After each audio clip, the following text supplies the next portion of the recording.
In a world addicted to noise, where people measure their worth by how often they speak and how loudly they share, one truth remains dangerously forgotten. Power doesn't always scream. Sometimes it whispers. While the masses rush to share their thoughts, update their status, and expose every corner of their lives, the truly powerful move in silence. And no one understood this better than Niccolo Machiavelli. The 16th century political thinker has been reduced to a caricature, a symbol of manipulation and cunning. But his real genius was far more subtle.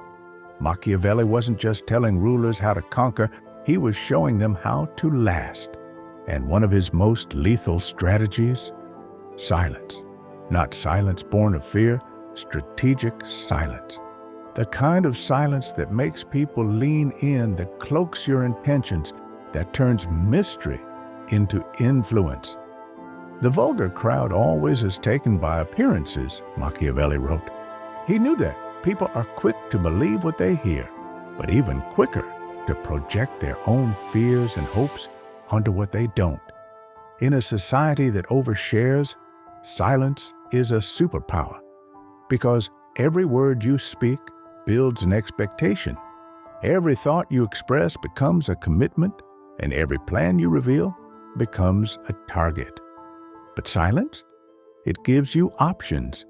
The moment you speak, you give shape to your thoughts. And once something has shape, it can be attacked, misinterpreted, or used against you. But if you say nothing, they can't pin you down. They can't predict you, and they can't prepare for what they can't see coming. This is why the loudest man in the room is rarely the most powerful. True authority doesn't announce itself. It doesn't chase validation. It chooses its moments. Machiavelli lived in a time of cutthroat politics, where a misplaced word could cost you your life. And even now, in our sanitized age of likes and retweets, the same principle holds. Speech is vulnerability. Silence is armor. The modern world tells you to be authentic, to be transparent, to speak your truth. But Machiavelli would call that strategic malpractice. Why hand your enemies the map to your mind? Why expose your weaknesses under the banner of openness? Machiavelli knew the value of being unreadable. The more people try to figure you out, the more power you hold over them. There are 3 forms of silence Machiavelli would endorse. The first is information gathering silence. The fool speaks to fill the void. The wise remain quiet and let others reveal themselves.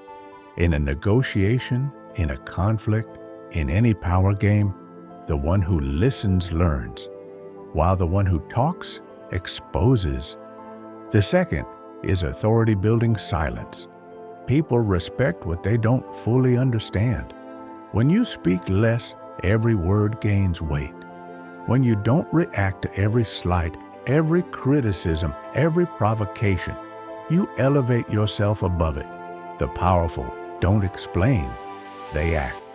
And the third is ambiguity-preserving silence.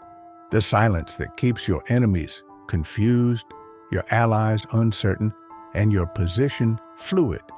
Because the moment you define yourself too clearly, you become predictable. And predictability is the beginning of defeat. Look at history. The leaders who shaped the world weren't always the most vocal. They were the most calculated. The general who holds his strategy until the last moment. The CEO who speaks only when it moves markets. The negotiator who lets silence squeeze the truth out of the other side. They all understood what Machiavelli preached. When you say less, you control more. Power isn't about dominating the conversation.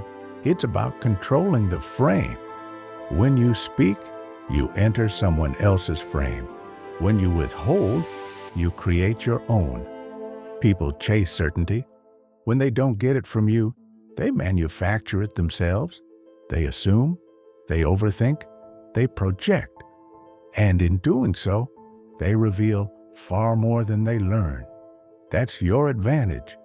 So next time you're tempted to explain yourself, to prove your point, to win the argument, stop.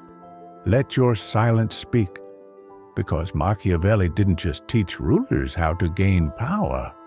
He taught them how to keep it. And those who keep it know. You don't win by shouting. You don't win by sharing.